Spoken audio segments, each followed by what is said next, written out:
Good evening. This is Thursday, November 13th, 68 days until the inauguration of President-elect Barack Obama and a few more until the start of confirmation hearings for his Secretary of State, Hillary Clinton.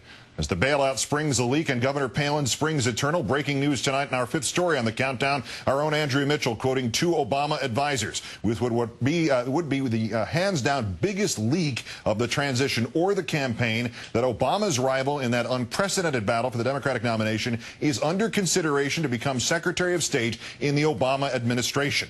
As to the senator herself, Andrea, who broke this story earlier this evening, quoting her office is saying only that any decisions about the transition are up to the President-elect and his team, but her Clinton-friendly sources answer the key question, would she be interested, with the word possibly. Adding to the heat, if not the light, Senator Clinton traveled today to, of all places, Chicago, although it is insisted by a Clinton advisor that this was personal business. That does not preclude the possibility that she might have met with the President-elect or Obama's advisors while there. The two senators, of course, fought an extraordinary and sometimes extraordinarily vicious battle for the Democratic nomination this year. But beginning with the speech in June in which she ended her candidacy, and especially through a rousing endorsement of the nominee at the convention in Denver in August, Senator Clinton provided all the support for which the President-elect could have asked. Andrea Mitchell's report suggests there are at least three other possibilities for Secretary of State right now. Two she describes as believed to want the job, Senator John Kerry and Governor Bill Richardson. The third, former Senate Majority Leader Tom Daschle. We're joined now by the former communications director for the Edwards campaign, Democratic strategist Chris Kofinis. Good to see you, sir. Good to see you, Keith. Does this ring true to you? Would she be good at it? It does kind of ring true. I mean, what I think is interesting about this choice is you have a candidate, Senator Clinton, who's clearly traveled the entire world, knows probably every international leader of any prominence on a first-name basis.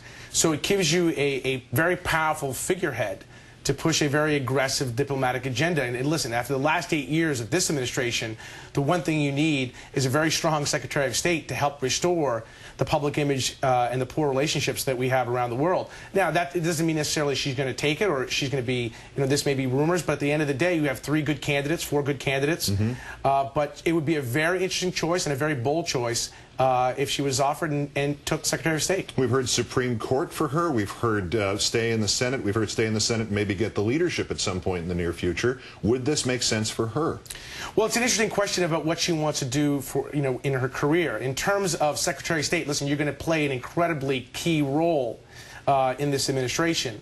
The reality is, in terms of the diplomatic and foreign policy challenges we face, whether it's Iraq, Afghanistan, Russia, China, you need a Secretary of State who I think is going to be as strong and as determined as someone like a Senator Clinton or a Senator Kerry, whoever it might be. And so in that sense, I think it offers a very good candidate. The question for her is, does she want to do this, or does she want to stay in the Senate, where obviously she's been a very powerful and I think a very successful senator from New York? Could there be a problem of too many cooks here? Because obviously in the primary campaign she was very critical of the first time that, since then it has proved that even the Bush administration has done this, but the first time that Obama raised the prospect of diplomacy with Ahmadinejad and other aspects of international diplomacy, which she described Obama as naive in. Would there be any conflict there, or is it the sort of thing that Obama's prepared for? It depends. I mean, it depends on whether you have a White House like the Bush administration, where you have a you have a vice president and a president who both think they're president.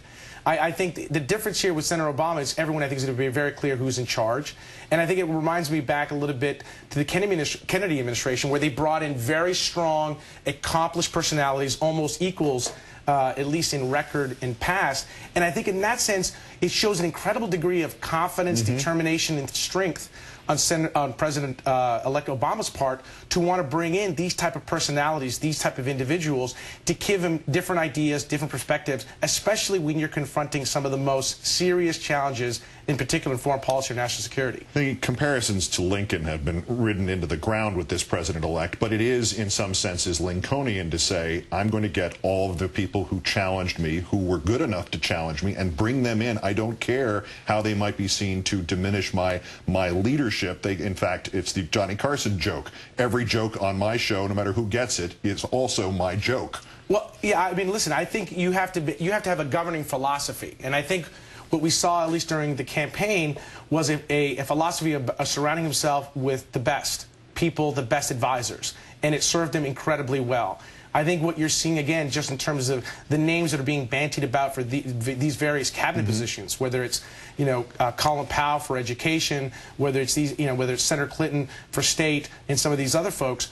I mean, what it says to me is he wants to surround himself with the best and the brightest, and in doing so, it's going to serve him well. I think it's a very smart governing philosophy. Last question. Is the biggest surprise of this, I mean, if this turns out to be the night we found out Hillary Clinton's going to be Secretary of State, or the night that just a story came out that said she was being considered for it and it didn't work out, is the biggest lingering surprise of this that there's a story here? These people haven't leaked boo from the middle of June on, certainly. Well, listen, in the campaign world, especially certain campaigns, they leak more than others. The Obama campaign did not leak.